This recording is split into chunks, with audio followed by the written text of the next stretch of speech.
মা, তুমি এখানে চা বেচতেছো? তুমি আমারে আর কত কষ্ট দিবে? আমার বউ আমারে বললো চা বিক্রি করতেছে। আমি এই কথা শোনার পরে নিজেরা সামলায় রাখতে পারি না। আমি এই জন্য তোমাকে নিতে আসছি। আমি থাকতে তুমি এত কেন কষ্ট করো? ভিক্ষা করো, চা বিক্রি করো, এত কষ্ট দরকার কি তোমার? আমি না তোমার সন্তান? তুমি না আমার জন্ম দিছো? তাহলে এত কষ্ট কেন করো আম্মা? বাবারে, কিছু কিছু কষ্ট সন্তানের ভালোবাসার জন্য করতে হয়। আমি চাই নাই ভালোবাসা, আমি শুধু চাই তুমি আমার পাশে থাকবা, সবসময় আমার পাশে থাকবা। তুমি পিছিয়ে কি করছো না করছো আমি সব ভুলে গেছি। তুমি আমাকে মাফ করে এখন তুমি আমার সাথে চলো, আমার বাসায় থাকবা, চলো। না বাবা, আমি তো তোর আগেই কইছি আমি যাব না। আমি চাই না তোর সংসার অশান্তি হোক, তোরা ভালো থাক, এটাই আমি চাই। তুমি এটা কেমন কথা বলতেছো?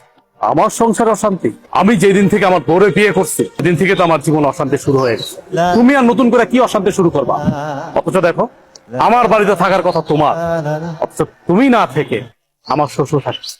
শ্বশুর থাকতেছে নন স্টপ, দিনের পরে দিন, রাতের পরে রাত, ভালো মন্দ খাইতেছে, ঘুমাইতেছে, ফিরতেছে। অথচ তুমি রাস্তা রাস্তায় ভিক্ষা করতেছো, চা বিক্রি করতেছো। খারাপ লাগে না আমার? আমার তো খারাপ লাগে। তোমার তো ন্যূনতম কমন সেন্স টুকু আছে, অথচ আমার শ্বশুরের কোনো কমন সেন্স নেই। আমার বোর কাছে আমার শ্বশুরই সব। যাই হোক মা, আমি তোমার এত কথা বলতে পারতেছি না, এখন কোনো কথা আমি শুনবো না তোমার। তোমার এই চার ব্যবসা রাইখা এখন আমার সাথে তুমি চলো। চলো, এখন থেকে তুমি এই বাড়িতেই থাকবা। তুমি এত কিছুর পরেও সেই তোমার মাকে বাড়িতে নিয়ে এসছো, আমাকে তোয়াক্কা করে তুমি তোমার মাকে নিয়ে আসছো।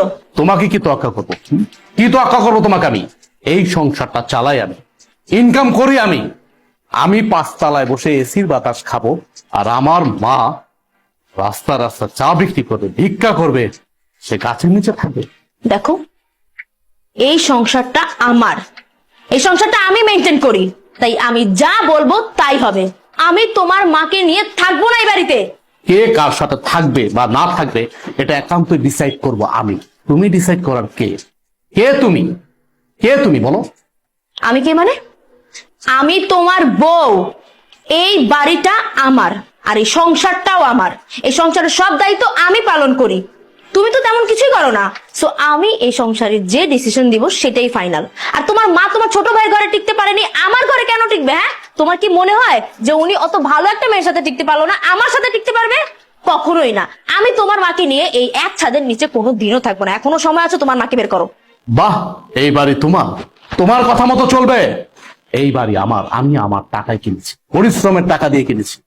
আর চাকরিটা করতেছি পরিশ্রম করে, কিন্তু চাকরি করে টাকা উপার্জন করি। হ্যাঁ মানলাম, তোমার বাবা আমাকে চাকরি দিয়েছে, সে অনেক সহযোগিতা করছে, আমি প্রয়োজনে তার টাকা দিয়ে দেব। কিন্তু তুমি কোনো কথা বলবা না আমার মার বিষয়ে। আমি বাইচা থাকতে তোমার মা এই বাড়িতে থাকতে পারবে না, তাহলে তোমার সাথে আমার সংসার টিকবে না। কি হয়েছে মা, এত চিল্লাচিল্লি করছিস কেন? আপনার মেয়ে আমার মাকে এই বাড়ি থেকে বের হয়ে যেতে বলছে। আমার মাকে সে সহ্যই করতে পারতেছে না। আপনি জিজ্ঞেস করেন কেন আমার মাকে সে সহ্য করতে পারতেছে না?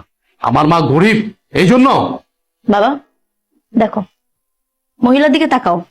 এই সেই মহিলা যে কিছুক্ষণ আগে আমাদের কাছে চা বিক্রি করেছিল। আর উনি আমাদের কাছ থেকে টাকা কেন নেয়নি জানো? কারণ উনি আমার আদরের শাশুড়ি, আমার এই হাজবেন্ডের একমাত্র মা, ফকিন্নি মা, যার কারণে আমাদের কাছ থেকে টাকাটা তখন নেয়নি সে।